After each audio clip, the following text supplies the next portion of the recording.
Hey everyone! Welcome to Anime Dreams. Thank you for tuning in to my channel. Today, our fanfiction topic is Naruko, The Roads Less Taken. Disclaimer: the content on this channel is purely for entertainment and discussion purposes. I do not own any anime footage or related content used in these videos. All rights and credits belong to their respective creators and copyright holders. Now, without further ado, let's dive right in. Jiraiya gazed down at the three children before him, their gaunt faces and tattered clothes telling a story of struggle and hardship. The effects of the ongoing war weighed heavily on his heart.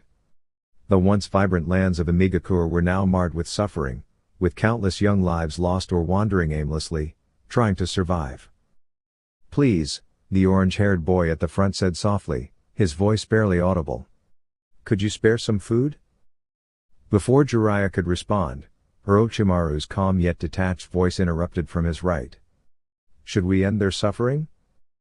Tsunade, standing on Jiraiya's other side, reacted instantly, her voice sharp. "How can you even suggest that?" she exclaimed, her expression a mix of anger and disbelief. The children took a cautious step back, their wide eyes fixed on Orochimaru. Orochimaru's tone remained steady. "This land is full of orphans who face slow and painful fates. A quick release might be kinder than the prolonged torment of starvation." Jiraiya found himself silently acknowledging the logic in Orochimaru's words, but the resolute fire in Tsunade's eyes kept him from expressing agreement. There had to be a better way, a greater mercy than abandoning them to despair. As he glanced at the children, something unusual caught his eye. A flicker of light reflected from a strand of deep red hair belonging to the quietest of the three. His curiosity piqued, Jiraiya crouched slightly to address the child. "Hey, you there? What's your name?" The boy hesitated, stepping back as if unsure how to respond. His mop of red hair nearly obscured his face. Finally, in a timid voice, he answered, "En Nagato, sir." Jiraiya nodded gently. "Nagato, would you do me a small favor? Let me see your eyes." The boy stiffened, clearly startled by the request. "Why?" he stammered, instinctively shielding his face. "I promise, I mean no harm," Jiraiya said reassuringly, lowering himself to the ground to appear less imposing. "You must have a unique eye ability, right?" Nagato hesitated before nodding slowly. The orange-haired boy, Yahiko, stepped forward defensively. "What are you planning to do to him?" he asked suspiciously. "Nothing, I assure you," Jiraiya said earnestly. "I just need to confirm something." His expression softened as he added, "Has anyone ever treated you poorly because of your eyes?" Nagato remained silent, his gaze dropping to the ground. After a pause, he parted his hair, revealing his eyes. Jiraiya's breath caught as he recognized the unmistakable gray, ring pattern of the Rinnegan. Behind him, Orochimaru drew a sharp breath, while Tsunade murmured under her breath, "Unbelievable." Jiraiya took a moment to compose himself before smiling warmly at Nagato. "Thank you for trusting me. And yes, we have food to share." The quiet girl, Konan, spoke for the first time. "Would you still have shared if we didn't show you his eyes?" Her tone was calm but carried a hint of doubt. Jiraiya's shoulders sagged slightly. He realized how his earlier words might have been misunderstood. "Of course," he said sincerely. "I would have helped you either way." That evening, the three children shared a meal with the legendary Sannin. As they ate, Jiraiya discussed an idea with his teammates in hushed tones. "We can take them back to Konoha," Jiraiya proposed. "The village can give them a chance, a future. With those eyes, Nagato has incredible potential, and the others are strong in their own ways." Tsunade frowned but listened carefully. "You're suggesting they become shinobi?" "Exactly," Jiraiya replied. "We train them, give them a purpose. Konoha values talent and takes care of its own, even orphans." After some deliberation, the group approached the children. Jiraiya knelt again to address them. "In Konoha, we believe in supporting those with unique talents, like Nagato's eyes. We want to offer you a home and a chance to train as shinobi. Yahiko hesitated, his expression uncertain. We've seen what shinobi have done to this land. How can we trust you? Jiraiya nodded, his tone solemn. You're right to question us. The war has brought suffering to Omega-Kur, and shinobi are responsible for much of it. But we want to help you rise above this. You don't have to decide now, but we're offering you a path to a better life. The children exchanged glances, their expressions thoughtful. Though hesitant, hope flickered in their eyes for the first time in a long while. Nagato leaned forward, his voice low enough that only Jiraiya could catch the words. Not anymore, he murmured. Yahiko's gaze remained steady as he added, but we're not sure we want to go back to the villages that caused all this. Jiraiya didn't need clarification, he understood their hesitation. Meeting their eyes one by one, Jiraiya spoke firmly yet gently. I understand how you feel, he said, pausing to let his words settle. The cycle of hatred that brings conflict has hurt so many. I wish I had the answers to end it, but none of us do. That doesn't mean we stop trying. Let me help you. Let Konoha help you. Together, we can work towards something better. A quiet stillness filled the room. Then, Nagato broke the silence with a soft, I'm in. Konan nodded. So am I. After a brief hesitation, Yahiko sighed. Me too. And within weeks, Konoha welcomed 3 new students into its academy. Obito's world was shrouded in darkness. His vision had faded long ago, and though he could still sense faint outlines, he felt helpless under the weight trapping him. Time lost meaning. The numbing cold that enveloped him dulled the pain that had once been sharp. He didn't know how much longer he could endure.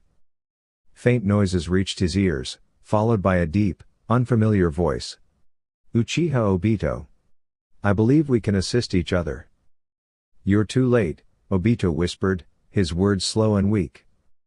I doubt that, the man replied. Obito felt a shift as the weight over him moved slightly. Though the jarring motion should have been painful, he barely registered it. In his fading awareness, he heard another familiar voice calling his name, desperate, pleading. And then, there was silence. Minato closed his eyes, breathing a sigh of relief. His smile widened as the soft cries of a newborn filled the air. It's a girl, Biwako announced with a gentle smile. Minato turned to Kushina, who rested weakly on the table. The baby's features mirrored Kushina's, though the golden hair unmistakably came from him. Shall we stick to the plan? Kushina asked with a small smile.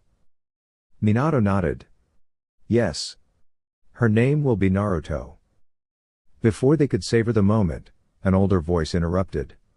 Hoarse and deliberate, it came from the doorway. Touching. Minato turned sharply, his eyes falling on the figure before him. The medics lay motionless, and the child was cradled in the stranger's arms. Recognition dawned as Minato studied the man's face, long hair, and the unmistakable Sharingan in his eyes. Uchiha Madara, he said, his voice filled with disbelief. Madara's expression remained impassive. I would have sent someone else, but circumstances required my presence. Minato's heart raced, but he knew what he had to do. Summoning his strength, he acted decisively, teleporting to a nearby safe house with the child. Placing her gently in the crib, he murmured softly, Stay safe, Naruto. He turned to leave, knowing he was headed toward a fateful confrontation.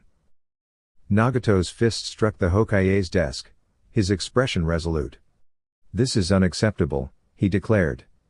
We're the only family she has left. Jiraiya-sensei is her godfather.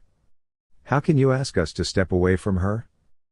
The Sandaime Hokage met Nagato's fiery gaze calmly, though his expression was tinged with sorrow. Nearby, Kakashi stood silent, his composure unbroken. Jiraiya, standing beside them, sighed deeply. He had been visibly shaken by recent events, though he worked hard to hide his emotions. You know this isn't easy for any of us, the Hokage said solemnly. Naruto is the daughter of Namikaze Minato. She carries his legacy and, with it, risks that are not immediately apparent. Nagato's voice softened, though it remained firm. Jiraiya-sensei, Kakashi, and I can protect her. You know that. The room fell silent as the gravity of their responsibility lingered in the air.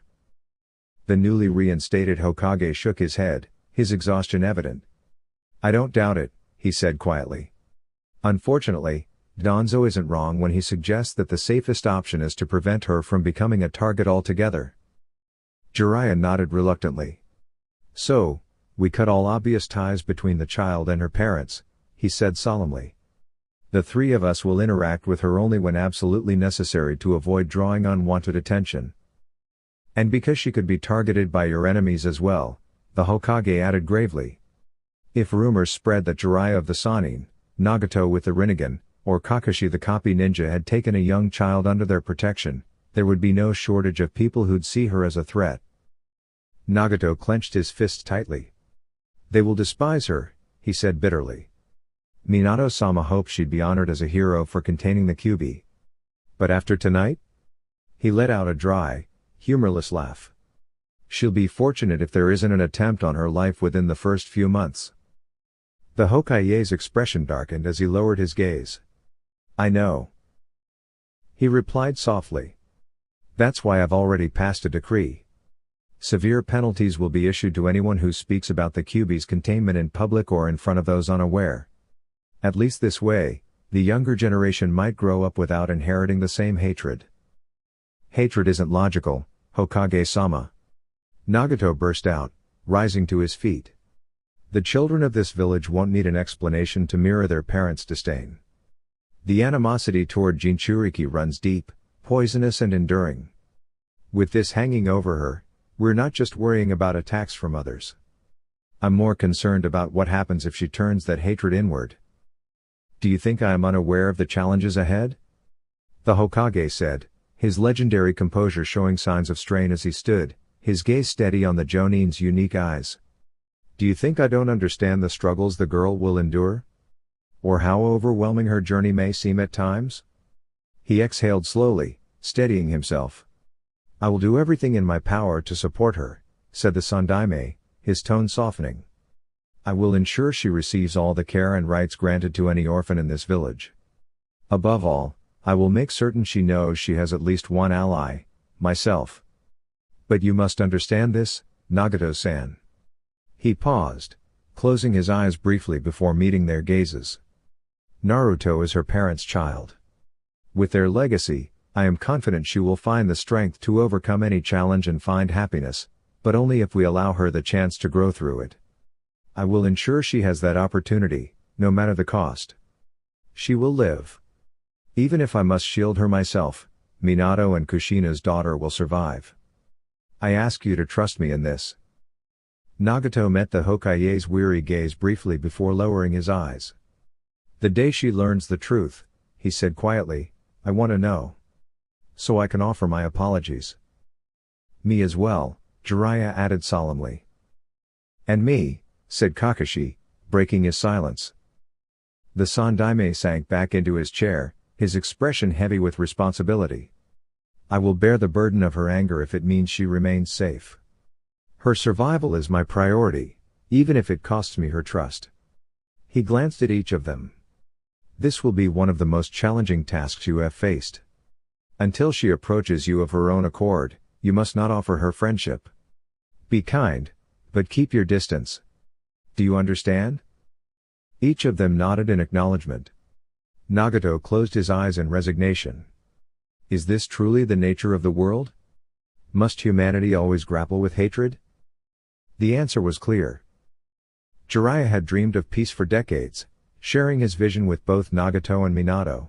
Though Minato was gone, Nagato remained, determined to protect the village and its people from hatred, both internal and external.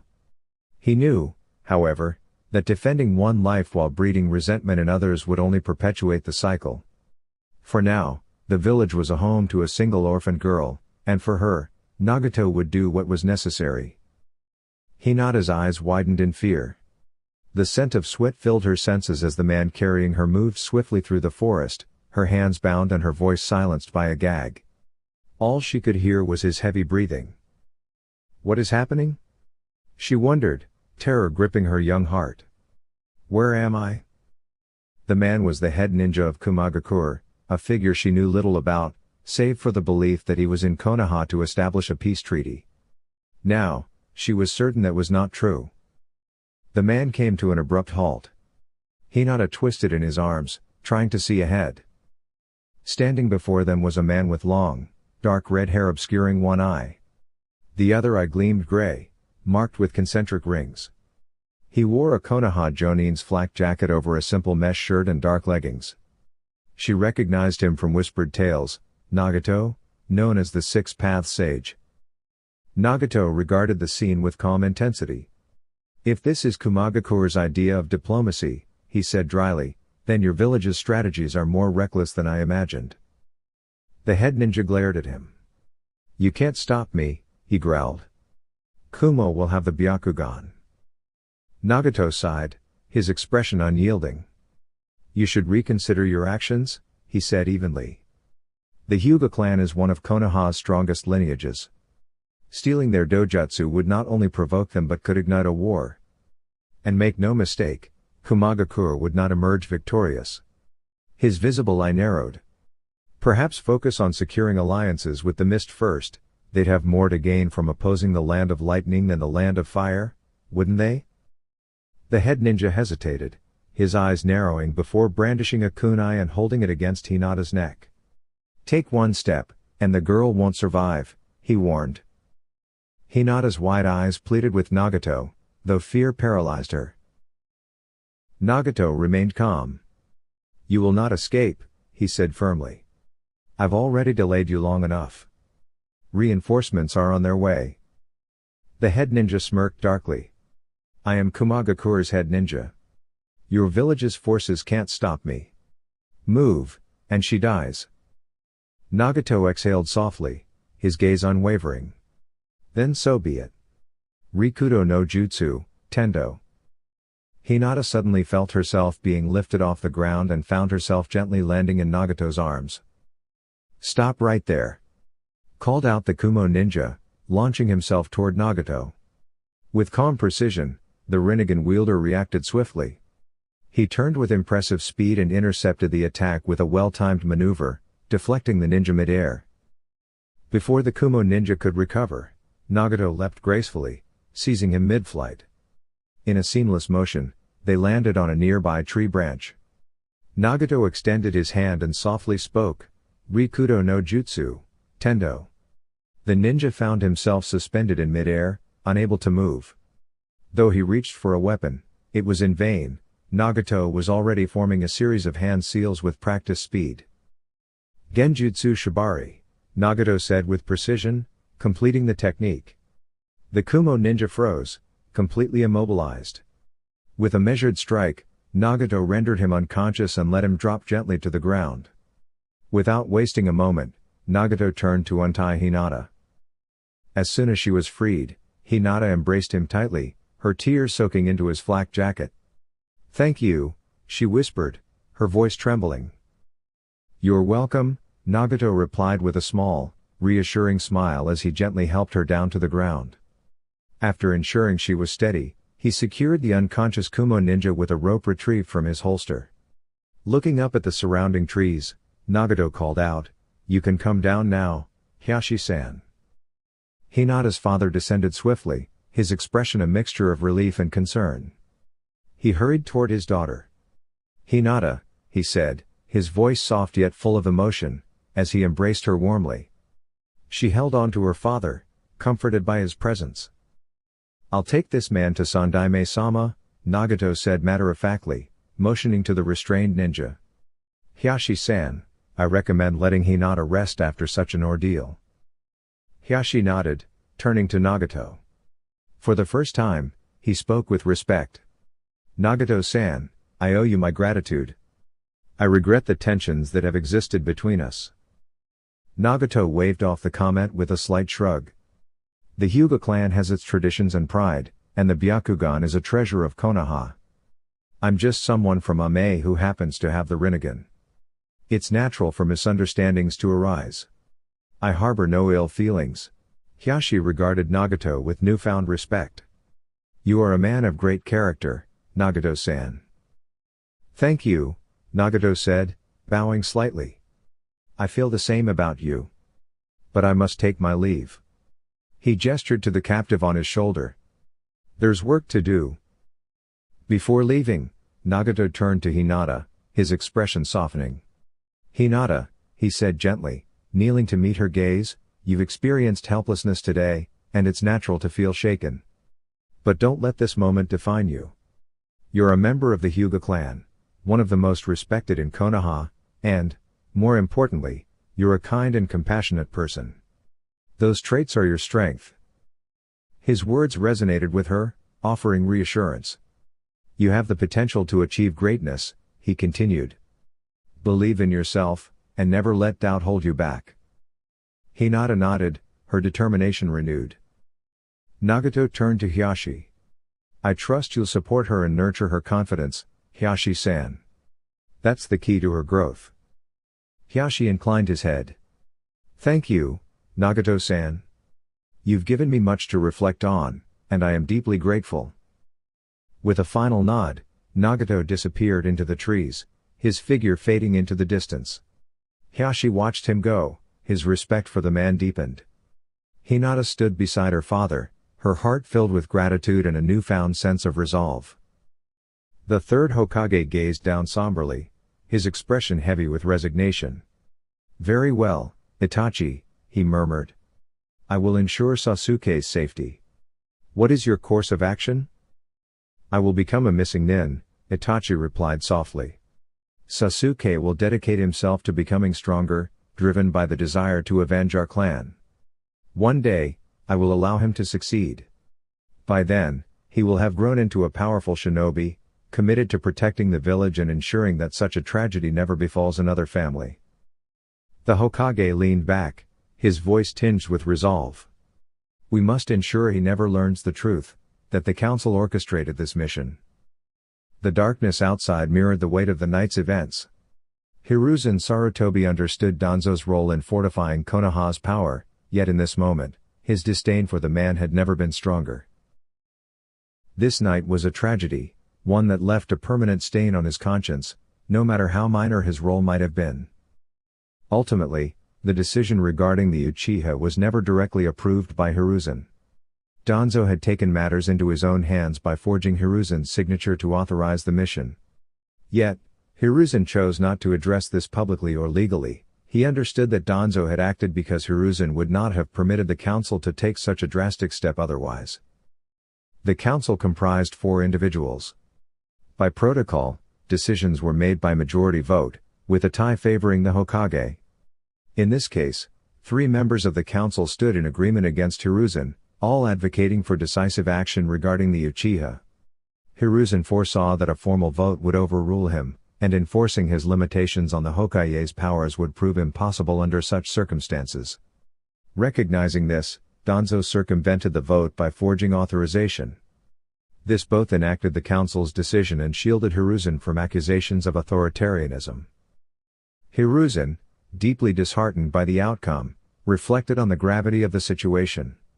While he could criticize Danzo's rigid approach and Fugaku's uncompromising stance, he understood that everyone involved believed they were acting in the village's best interest. This left Hiruzen with no justification for pursuing legal action against anyone involved. However, he still had decisions to make. Very well, he said with a heavy sigh. Itachi, you are, from this moment onward, a shinobi of Konoha in name alone. You are granted the freedom to operate independently. Missions will only be assigned to you in extraordinary circumstances. For public purposes, you will be declared a missing nin. Contact me directly if you need to re-enter the village to avoid complications. Furthermore, your status will be listed in the bingo books as an S-rank missing nin. Do you understand? A single tear glistened in Itachi's eye. Hiruzen had not completely exiled him, instead, he retained a faint connection to the village, a gesture that brought a small measure of solace to Itachi amidst his burdens. Thank you, Hokage-sama, whispered Itachi. Please, take care of my younger brother. I promise, Hiruzen replied as Itachi departed. Later, Cloaked in the shadows of Konoha's walls, Itachi was approached by one of his closest allies. "Itachi-senpai," Nagato greeted quietly, landing silently behind him. "You said to meet you at the compound. I didn't expect this. What happened?" Itachi turned to him with a composed expression. "I made a difficult decision, Nagato-senpai.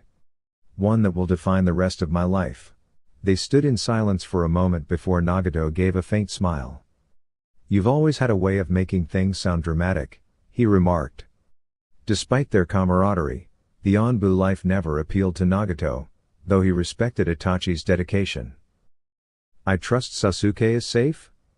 Itachi asked. Nagato nodded. "Yes. I knew you'd be leaving soon, so I avoided drawing unnecessary attention. He's in the hospital."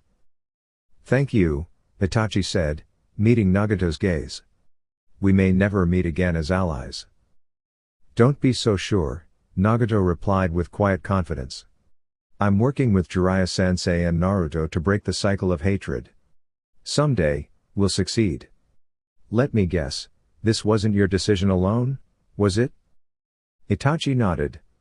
"It was complicated.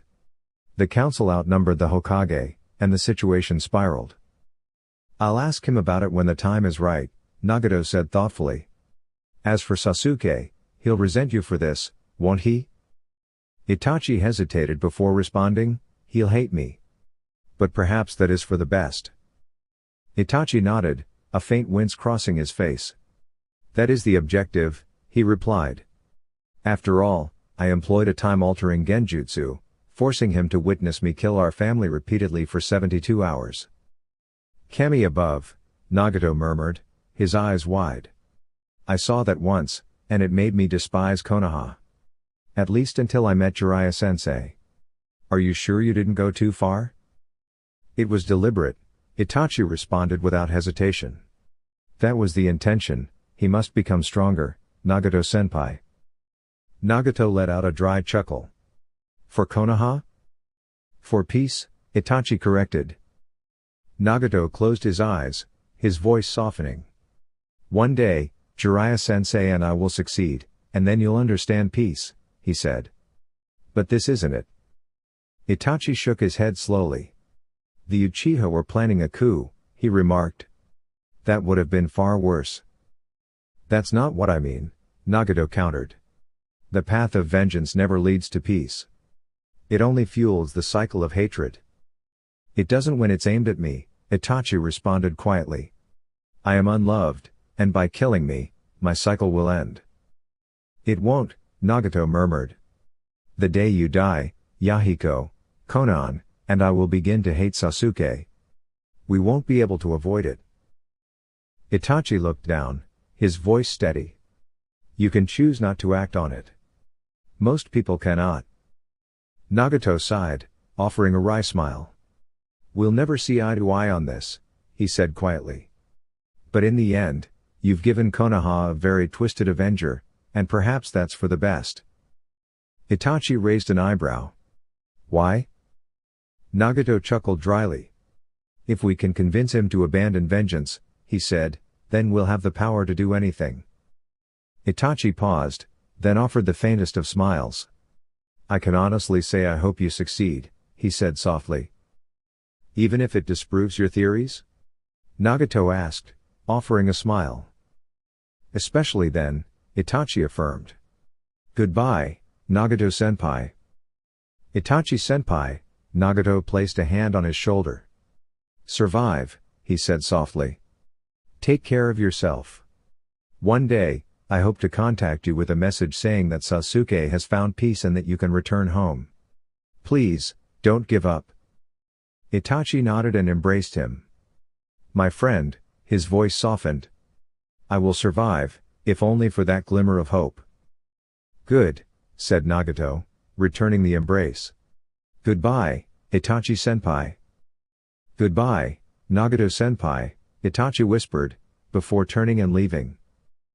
"Zetsu," Madara called faintly, his voice weak. Even that simple act took a toll, and he coughed, struggling to regain his breath. "Madara-sama," The plant man appeared by his side instantly. My time here is coming to a close, Zetsu, Madara said gently. There are a few things I need to complete first. Madara used the remaining of his energy to implant part of himself into Zetsu. A new form emerged, a black half of Zetsu, with glowing yellow eyes and no visible mouth. You are now Black Zetsu, Madara said softly. You will carry my spirit forward, beyond what comes next. He then replaced both of White Zetsu's eyes with his own. I'm not sure if the Rinnegan will awaken, but in time, it may happen, Madara mused. Perhaps one day, the powers of these eyes will bring a shift. I understand, Madara-sensei, Zetsu said with quiet respect. I'm sorry we couldn't heal you. I've had a full life, Madara said, his voice steady. I hope you will carry our work forward. I will, Zetsu promised. Our goals will endure. Then goodbye, my student, Madara said, his voice soft and filled with care. He didn't leave immediately, but his presence gradually faded over time. Yagura's gaze met Anaki's across the table. His eyes then shifted to their third companion, Orochimaru, a renegade ninja from Konoha who had founded his own village, Otogakur. I hope that young man doesn't take much longer, Anaki muttered, glancing around impatiently. Yagura's attention snapped to him. This is a meeting for the purpose of alliance, he said coolly. It would be wise to avoid unnecessary remarks until we're done. Though you have more experience than I'm certain your reputation as a negotiator precedes you. Anaki shot him a sharp look, but Yagura continued without hesitation. I'm simply trying to ensure that every side here has a fair position. Kiri may be distant from Iwa, but that doesn't mean we aren't willing to cooperate. Orochimaru chuckled, his voice serpentine. And yet, Kiri, Otto, and Kumo are all close rivals. You may be looking to compete, after all. Yagura's expression hardened. Kiri is strong, he said firmly. We earn what we deserve. But right now, we are allies, or will be. I suggest we avoid stirring tensions among us. With so many leaders in one place, it's important to conclude this meeting with the best outcome for all. Orochimaru smirked. As cold as the legends say, Yagura-sama, he remarked quietly. You are a formidable leader. Yagura regarded him with calm intensity. I know. The meeting continued when the Raikage, a formidable man named A, arrived. We're here to discuss an alliance, Yagura began, unrolling a map of the 5 great nations. We must ensure that any potential conflicts are resolved swiftly. We know, A responded gruffly, his tone curt. Yagura didn't lose his composure. Yes, you do, he replied, his mind already working through the strategy. Our common adversaries would be Konoha and Suna. Should we succeed, the resources of these lands will be ours to share. He paused and surveyed the room. Are there any objections to this kind of alliance? No one spoke in opposition. Very well, Yagura said, allowing a faint smile to cross his face. Assuming we can reach an agreement regarding the distribution of resources, we will initiate hostilities against the Suna-Konoha alliance in due course. What human assets does each village require? I seek the Byakugan, the Raikage responded without hesitation. The Byakugan should be divided among the 3 of you, Yagura replied flatly. Or at least between 2, given the Hyuga clan size, such a division would be feasible, even if the entire branch family were to perish. Orochimaru nodded in agreement. A prudent suggestion, he remarked. I am in accord with this proposal. I agree, Anaki said after a pause, though his expression showed reluctance. The Raikage looked around sternly.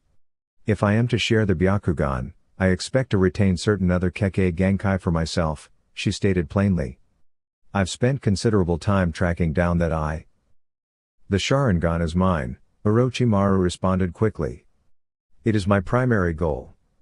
Aside from that, I am satisfied with a modest share of the remaining resources. After lengthy discussions, the 4 allies reached an agreement on the distribution of all resources, both human and material. However, There was one notable exception. There is one remaining matter, Yagura said, leaning back in his chair. The Jinchuriki. This caught everyone's attention. Since I will not be receiving any Kekkei Genkai, Yagura continued, I request a larger share of the bijou than the other members of this alliance. Orochimaru nodded in acknowledgement. I have no objection, he said. I do not require Jinchuriki for my village, they pose too great a risk for such a small settlement, no matter how capable our ninja. Aniki agreed. I have enough of your kind to manage already, thanks, he chuckled. You only have 2, right? As far as I'm concerned, one can go to you, and the other to Asama. This sparked further negotiations, with Yagura requesting additional material resources from A in exchange for Kumo receiving both a bijou and several powerful Kekkei Genkai, while Kiri received none. This situation was largely Yagura's doing. There was a common misconception that he opposed Kekkei Genkai on principle, but in truth, he viewed them as a potential threat to authority. Jinchuriki, however, were something he could manage, having been one himself, he felt he had a better grasp of controlling them. Eventually, the division of resources was finalized and documented. There, Orochimaru said. With that settled, we should disperse quickly. The longer we remain in one place, the more likely it is that security issues will arise. Within moments, they had departed.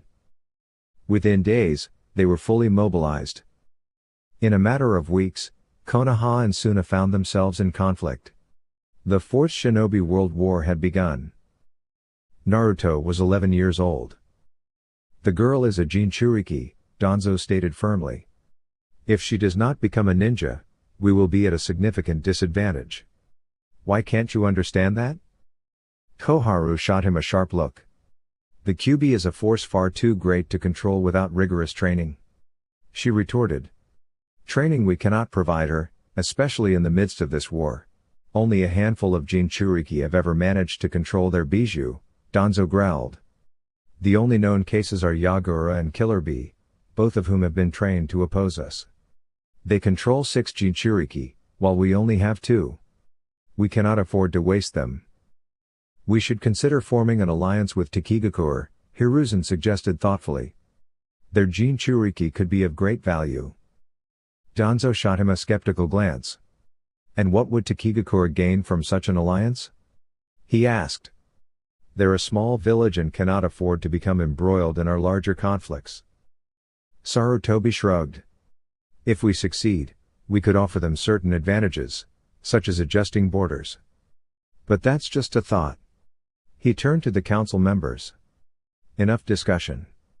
Let's vote as we knew we eventually would. I don't have time for further debate. Those in favor of promoting Uzumaki Naruto to Jonin rank? Danzo and Hiruzen raised their hands. Homura and Koharu exchanged angry glares. The vote passes in favor of the Hokage, Sarutobi declared calmly. I will personally oversee the girl's training. May I take responsibility for her training, Hokage-sama? Danzo asked, though he suspected the answer. Denied, old friend, the Hokage replied with a chuckle. I don't think Root would be suitable for her. Danzo shrugged. Root adapts to everyone, he replied, unfazed. She already has enough to adapt to, Sarutobi sighed, standing. And besides, she's too old to begin your conditioning. Danzo privately mused that she would never be permitted to do so. It was frustrating how much the third Hokage despised Root and its methods. Danzo frequently found himself politically marginalized, unable to take certain actions within the covert Anbu division due to his longtime friend's refusal to embrace such ruthless and clandestine tactics. We are shinobi, Danzo seethed internally, believing Sarutobi should act in accordance with that principle. In truth, however, it wasn't entirely accurate. Danzo had successfully recruited individuals even older than Naruto, who was nearly 12. The challenge, though, lay in the difficulty of mentally conditioning them. Their memories of past bonds with comrades and loved ones were far harder to erase. As a result, Danzo often resorted to employing a Yamanaka or utilizing Junjutsu to accomplish his goals.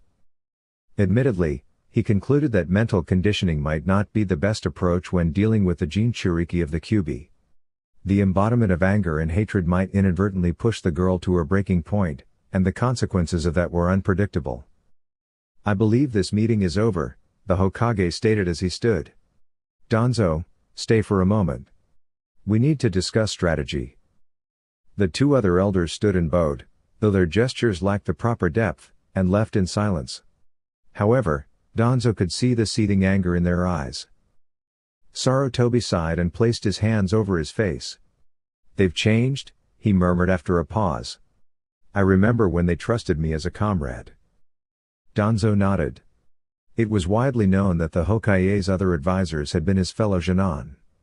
Well, that was common knowledge among those who cared to know. "In any case," Sarutobi said, glancing at the map spread out before them, "we need to discuss deployment." Danzo agreed, sitting across from his former comrade and rival. "I was considering sending a group from Route to secure this old watchtower." He pointed to a spot on the map. "It's isolated and relatively unknown, but with a few reconnaissance jutsu, it could be an excellent position to hold."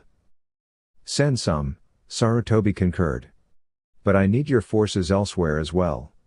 He gestured to a small town near the northern border of the Land of Fire. "This village, Tanyaso, is about to be attacked by Otogakur. I need a few of your most lethal operatives stationed there." Danzo raised an eyebrow. "How severe will the attack be?" Sarutobi grimaced. "A few thousand strong, and they're not weak." Danzo's frown deepened. "I can do it, but I'll need some of my best operatives, and I can't guarantee there won't be casualties." "I understand," Sarutobi said. "Do what you can to protect the civilians and neutralize the threat." Danzo nodded. "Understood, Hokage-sama." Naruto smiled widely when she heard her name called by a familiar voice. She turned, her blonde pigtails swinging as she looked up to see the Hokage approaching her, his white robes flowing behind him, and his red hat firmly in place. "Hey, Oji-san," she said with a cheerful grin, causing some bystanders to glare. She chose to ignore them. "What's up? You want to grab some ramen with your favorite kunoichi to be, Tbayo?" The Hokage chuckled as he caught up with her, effortlessly weaving through the crowded streets of Konoha. "Not exactly," he said. "Actually, I wanted to have a word with you about improving your ninja skills." Naruto beamed. "So, what? Are you going to train me in some cool new jutsu? Please say yes." The Hokage laughed. "Maybe, Naru-chan." He smiled affectionately, his tone warm. "But first, we need to address a few things. Come with me." "Got it, Oji-san," she exclaimed, taking his hand as they moved through the crowded streets. It was a rare privilege to be able to walk freely without having to navigate the crowds carefully. Most days, she had to be cautious not to bump into the wrong person and provoke trouble. Thankfully, no one had ever used her gender against her in a harmful way, not while the god of shinobi was watching. They soon reached the quieter outskirts of Konoha, near Naruto's apartment. But instead of stopping there, they continued toward a training ground on the edge of the village. "Now, Naru-chan," Sarutobi said seriously as he released her hand, "we need to talk about your graduation from the academy." Naruto's face dropped into a grimace. "If they would just stop choosing the bunshine," she muttered, pouting. "They always pick the bunshine. The one jutsu I can't do." "Watch your language, Naru-chan," the Hokage chuckled. "But you're right. They do always pick the bunshine no jutsu, don't they?" He seemed to contemplate the matter for a moment. "I have no proof, but I suspect it may not be accidental." Naruto shrugged. She had suspected the same for quite some time but had learned not to ask the Hokage too many questions, especially about the villagers' treatment of her. He seemed determined to keep her in the dark. "In any case," the Hokage continued, snapping himself out of his thoughts, "we can agree that you need to pass the exam." Naruto's eyes sparkled with excitement. "If I pass the exam, I'll be a full-fledged ninja, Databayo," she declared enthusiastically. "It's the first step toward wearing that hat, Gigi-san." He laughed softly. Well, if you see it that way. His tone grew more serious. But back to the point, if the examiners won't show leniency and choose the bunshine, you'll have to prove yourself in another way, won't you? Naruto slumped in frustration. I've practiced for hours, Oji-san, she muttered. I just can't do it. He smiled warmly at her. I'll be the judge of that, Naru-chan, he said. Now, let's see you give it another try. She sighed. Fine. She formed the ram seal instinctively, focusing her chakra. Bunshine no jutsu. She exclaimed as she released the energy. With her eyes closed, Naruto was hesitant to open them. When she finally did, she saw the disappointing result, a barely formed clone, its features indistinct and fading. She looked up sheepishly at the Hokage, who regarded her with a thoughtful expression. I told you, Hokage Gigi. He shook his head slightly. Wait, Naru-chan, he said. Try again, but this time, use less chakra, much less. Naruto blinked in confusion. Less chakra? She repeated, then shrugged. Okay, Ojiji-san. If you say so. She attempted the Hitsuji technique again, calling out firmly, Bunshine no jutsu. The clone appeared less lifeless this time, standing for a brief moment before collapsing to the ground. She muttered in frustration, that didn't work. The Hokage asked, how much chakra did you use? As little as I could, Naruto replied, visibly disappointed. I guess I can't control it properly. The Hokage furrowed his brow, pondering. He muttered, then added, follow me, Naru-chan. I want to try something. He guided her back toward the town center and then toward the academy. Naruto couldn't help but wonder why. She had already sought help from her teachers many times before. Iruka was the only one who had given her any real insight, suggesting that her difficulty with forming clones might be due to poor chakra control. It seemed that Iruka's assessment was correct. However, the Hokage didn't take her to the academic section. Instead, they turned toward the administrative part of the building, heading toward his office. Where are we going, Hokage Gigi? She asked. To my library, he replied succinctly, not displeased, but clearly deep in thought. They walked through several hallways and ascended a few flights of stairs until they reached the Hokage's personal library, where his current scrolls were stored. He reached into a shelf and pulled out a sealed scroll. This, he said to Naruto, is one of the less dangerous scrolls on Kinjutsu in the village. It's accessible to anyone of Jonin rank with proficiency in ninjutsu. Naruto nodded. Got it, Oji-san. I bet there are some impressive jutsu in there, right? He smiled. Quite a few. And you're going to learn one of them? Naruto's face lit up as he unrolled the scroll. This one, he said, pointing to the first technique. Naruto frowned. Kage Bunshine no Jutsu, she read aloud, shadow clone technique. It's another bunshine. I can't even do regular clones. I believe you'll be able to manage this one, the Hokage said, his tone confident. Try it out. Use as much chakra as you think you need. Naruto hesitated, pouting, but agreed. She quickly reviewed the technique's instructions, then formed the hand seals as described. Kage Bunshine no Jutsu. In a puff of smoke, two more clones of Naruto appeared, and all three stared at each other in shock. There was a brief silence before Naruto, biting her lip, asked, Oji-san, can I graduate the academy with this jutsu? The Hokage grinned. Of course, Naru-chan. Her face lit up with excitement. Yes. She cheered, rushing forward to hug the Hokage. Thank you, Hokage Gigi. He chuckled softly, but his expression grew somber as he turned away. Don't thank me, he muttered, almost to himself. Hate me if you must, but never thank me. Naruto stared at him, puzzled. Why would I hate Ojiji-san? She wondered. He just helped me become a ninja. Meanwhile, Sasuke sat quietly by the window, trying to block out the shrill chatter of the girls nearby.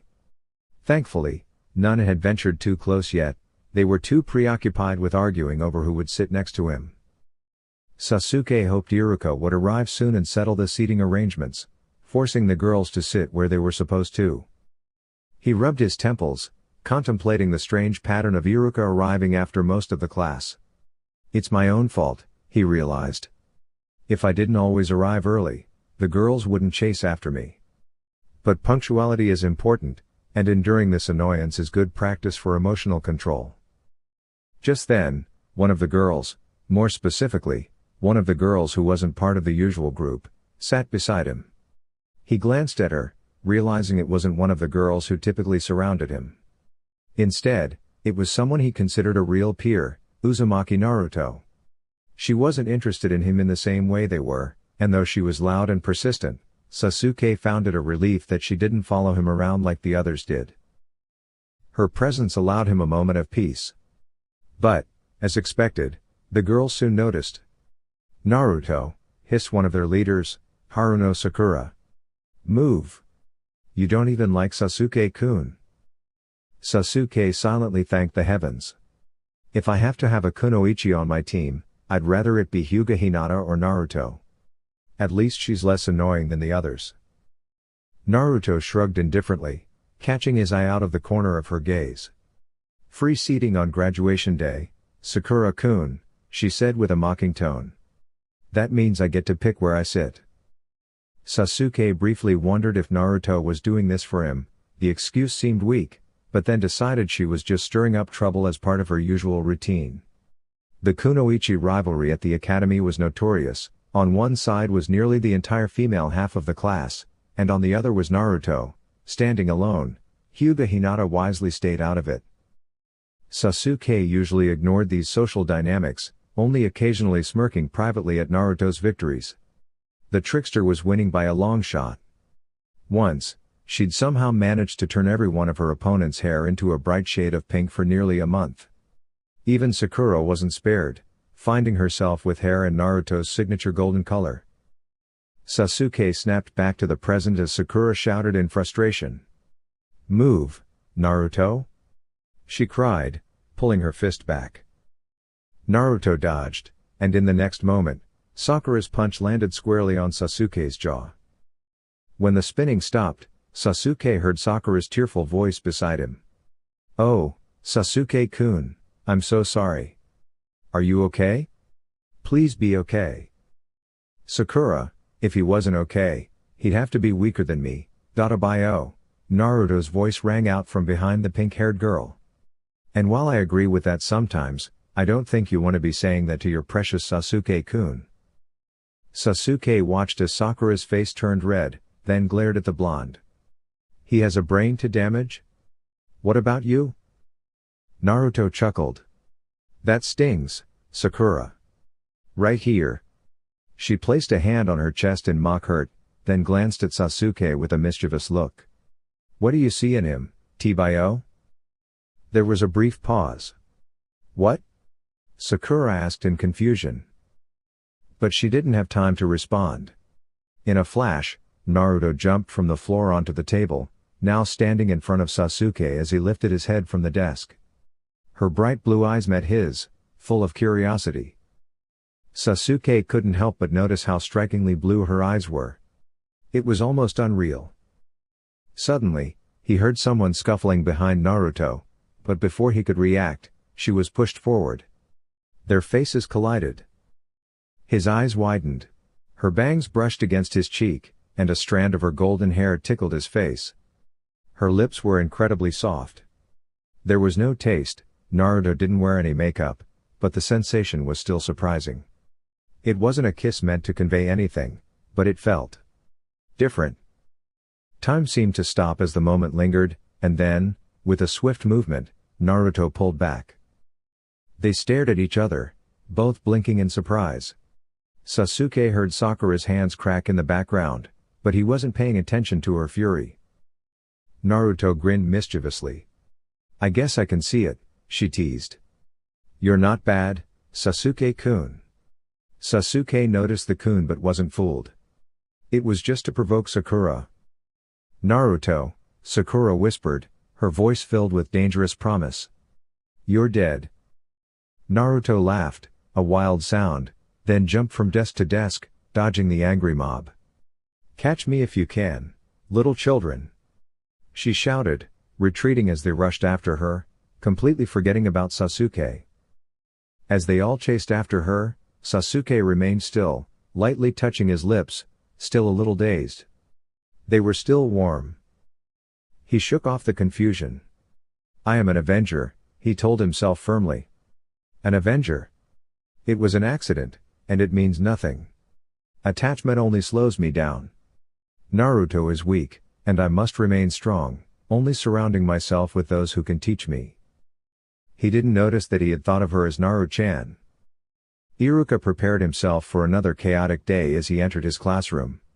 It had become routine, with Naruto's unpredictable antics and the ongoing rivalry among the aspiring kunoichi, it was impossible to predict what would unfold. As expected, Naruto was darting around the room, laughing and leaping like a playful kitten, while being pursued by a group of nearly competent kunoichi in training. Iruka paused for a moment, but the situation didn't catch him off guard. Enough. Iruka called out, his voice firm and authoritative. Everyone take your seats. This skirmish is over. You can finish it later, but not under my watch. It had long been understood by the academy that attempting to stop the rivalry between the aspiring kunoichi was as futile as trying to fill a bucket with no bottom. The kunoichi grumbled and shot Naruto glares that were unusually intense, though they reluctantly obeyed and sat down. Naruto, of course, sat down as well, right next to Sasuke. Iruka couldn't help but notice the heightened tension in the room at that moment. It seemed a bit excessive this time. He'd have to check in with Naruto later to find out what had happened. All right, everyone, he said, surveying the room. Today is the graduation exam. The students buzzed with excitement, as did Hinata and Naruto. The other hopeful kunoichi continued to glare at the blonde, their expressions sharp and tense. Iruka felt a sense of anxiety building within him. It was worse than usual, and he couldn't shake the feeling that this was going to be a difficult day. When I call your names, please step forward and perform the Henge no Jutsu, Iruka instructed, trying to mask his nervousness with a confident expression. His facade was transparent to any seasoned ninja, but it was likely enough to fool the academy students, with the possible exceptions of Hinata and Sasuke. He wasn't worried about them, they would understand if he faltered. After everyone has performed, we will proceed to the final test in the back room. Iruka pulled out the card Mizuki had given him, sighing as he read it. Poor Naruto was assigned the Bunshin again. This test will focus on the Bunshin no Jutsu. Iruka announced, holding the card high to reveal the technique. The girls in the room glared at Naruto, but the blonde remained unfazed. Iruka couldn't help but wonder if she had managed to learn at this time. He hoped so. It would be a waste to keep such determination out of the village's ranks, especially now, when they needed all the talent they could get. Line up alphabetically, and we'll begin. Iruka called. I passed. Sakura exclaimed, beaming with pride. Her Hittite 8 gleamed, proudly pinned in her hair. Naruto shrugged. Great, just what the village needs, more shuriken targets, she remarked flatly. Sakura froze, then turned to face her expression tightening with irritation. Naruto, she whispered through gritted teeth, you'll regret that. Naruto dodged nimbly around the furious girl, laughing as she slipped into the examination room. Iruka and Mizuki sat behind a table in the examination room. Iruka smiled warmly at Naruto. You seem confident today, Naru-chan. Naruto flashed a wide, mischievous grin, her sharp canines briefly showing. I'm ready for this, Iruka-sensei, she said with a wink. Just wait and see. Mizuki, sitting beside Iruka, gave her an unreadable look, his eyes deliberately avoiding hers. Well, go ahead, he said, his voice neutral. Let's see what you can do, Naru-chan. Naruto's smile widened, her excitement barely contained. She formed the hand sign she had recently mastered and, raising her voice, declared, "Kage Bunshin no Jutsu." In an instant, she was surrounded by multiple clones. Iruka blinked in surprise, and Mizuki's eyes widened in astonishment. The white-haired Chunin was the first to recover, muttering to himself, "Kage Bunshin. Iruka, isn't that a forbidden technique?" Iruka nodded slowly, his voice a whisper. "Yes. It's typically restricted to Jonin-level ninjas." "How did you learn it, Naru-chan?" Naruto grinned proudly. "Hokage Jiji let me study it from a scroll," she exclaimed. "He said you'd let me graduate if I mastered it." Iruka and Mizuki exchanged a brief, uncertain glance. Iruka shrugged, a smile creeping onto his face. "I'll have to confirm with Hokage-sama," he said, "but for now. Congratulations. You've graduated." Naruto jumped up in excitement, her joy spilling over. She grabbed a hitai-8 from the box and tied it expertly around her forehead, a swift motion that spoke to her practiced precision. "I'm a ninja now," she thought, her heart racing with excitement, and then she couldn't contain her joy any longer. "I'm a ninja now." Mizuki watched Naruto leave the room, deep in thought. He wasn't sure how he felt about the fact that the Jinchuriki had passed. His feelings were complicated. Years ago, his answer would have been a definite no. He had lost so much in the tragic event 12 years ago, including nearly all of his family. For a long time, he had harbored resentment toward Naruto, just as others had. He had kept that bitterness hidden, though, after all, as a teacher, he couldn't show hatred toward a student. That resentment had manifested in subtle ways. Mizuki was ashamed of it now. In the past, he had sabotaged her exams, even intentionally assigning her the Bunshin, knowing she wouldn't succeed. But today, it had been mere chance that she had received that same test, and luck had played a part in her success. However, that was far less significant compared to his other shortcomings. He had been one of the many instructors at the academy who did not provide Naruto with a standard education. To be more precise, he had given her multiple inaccurate explanations and, on occasion, adjusted assessments to present her with more challenging versions. He found some comfort in knowing that her previous teachers, prior to Iruka, had been far less helpful. Some had relied on faulty textbooks, while others had completely disregarded her, impeding her access to a proper education.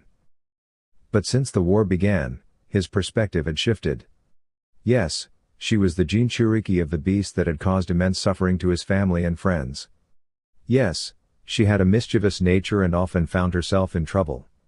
However, he had reasoned that, if they could direct the power of the demon towards their enemies rather than their own people, it would be a tactical advantage. So, he had begun treating Naruto's education as he would that of any other student. Over time, he found himself harboring less animosity towards her. Although he still hesitated to meet her gaze, fearing what she might see in him, he had come to recognize an unexpected charm in her. And, ultimately, his initial conclusion remained valid: deploying the QB against the enemies of Konoha would indeed be a potent strategy. As the next student entered, he affirmed to himself, "I am relieved she passed." Sarutobi Asuma stifled a yawn behind his hand. Beside him, Yuhi Kurenai nudged him sharply. "You could at least try to take this seriously," she whispered. "This is the Jinan team assignment, one of the most crucial events for Jonin throughout the year." Asuma rubbed his eyes and glanced at the red-eyed woman beside him. "I know," he muttered. "I'm just exhausted. I just returned from the front lines, remember?" She shook her head, exasperated. "You should have had some caffeine, then," she advised. "Instead of standing here half asleep for the team assignments." Asuma rolled his eyes. "No, I mean I just got back," he clarified. "As in, about 3 minutes ago. Not enough time for tea or coffee." She blinked, then grimaced sympathetically. "Oh, Kami. My apologies," she said. "How did it go?" He shrugged. "Same as usual," he grumbled, massaging his temples. "They send forces to our forts, we hold them off from a distance. but it's becoming more challenging. He looked down thoughtfully. If Suna's 3rd Brigade doesn't arrive soon, we could lose the eastern front to Kiri. If they take those forts, it'll be an open path for them to Konoha. He sighed, looking back into Kurenai's piercing eyes. I really hope this year's Jinan are exceptional, he said. This war is no place for the weak. At that moment, the Hokage entered the room, and all of the assembled Jonin, only about 10 this year, fell into a respectful silence. Asuma's elderly father took a seat before them. Well, my friends, he began, smiling warmly, it's time to assign some Jinan teams. We have 3 weighted teams this time, along with 4 others. Remember, this is wartime, so please go a little easier on the children during the exams. The Hokage's smile widened. Yes, Kakashi, that includes you. Asuma suppressed a chuckle at the expense of the former Anbu member. Kakashi had been assigned teams every year for the past 5 years, always unweighted, as no one wanted to risk a weighted team full of clan heirs failing. And, predictably, Kakashi had never passed a team. Weighted teams were those designed with the goal of passing their Jonin instructor's test. They were typically composed of clan heirs and specialists. Other teams were unweighted and had a higher failure rate, but unweighted teams that succeeded often went on to become exceptional, as demonstrated by the Yondaime's team. Now, for the unweighted teams, numbers 2, 4, 5, and 6, I assign them to Yuhi Kurenai, Shirakumo Hayama, Kanton Tekuno, and Sarutobi Asuma, respectively. Asuma bowed his head, biting back a groan. It was his second unweighted team. Kurenai, on the other hand, appeared delighted. She was a newer Jonin, and being selected for even an unweighted team was a significant honor for her. Now, for the weighted teams, the Hokage said loudly, drawing their attention back. Team 7 will be led by Hatake Kakashi. And you'd better have a good reason if they fail. This time, Asuma couldn't hold back a laugh, and he wasn't alone. Even Kurenai's lips twitched in amusement. Team 8 will be led by Rikudo no Nagato. Asuma blinked in surprise and glanced around the room. He hadn't noticed Nagato's presence before, yet there he was, standing off to the side, drawing little attention to himself. Asuma watched as the redhead gave a subtle nod of affirmation to the Hokage's assignment. And for Team 10, Origami no Konan, the Hokage concluded. Asuma raised an eyebrow. It was unusual for 2 ninjas, once part of the same squad, to take on Jinan together, but not impossible. After all, both were exceptionally skilled. Sensei, the Hokage addressed the 7 selected individuals, the files for your team members are on my desk. He tapped a neat stack of documents before him. I expect you to review them here and ask any questions you may have. The rest of you may leave. As the remaining Jonin exited, Asuma approached and took his folder from his father. He didn't expect to have many questions, team dossiers were typically rather dry. Dear YouTube family. That's all for today. Please feel free to share your thoughts in the comments below. Don't forget to like, share, and subscribe to my channel. Thank you and best regards. Anime Dreams.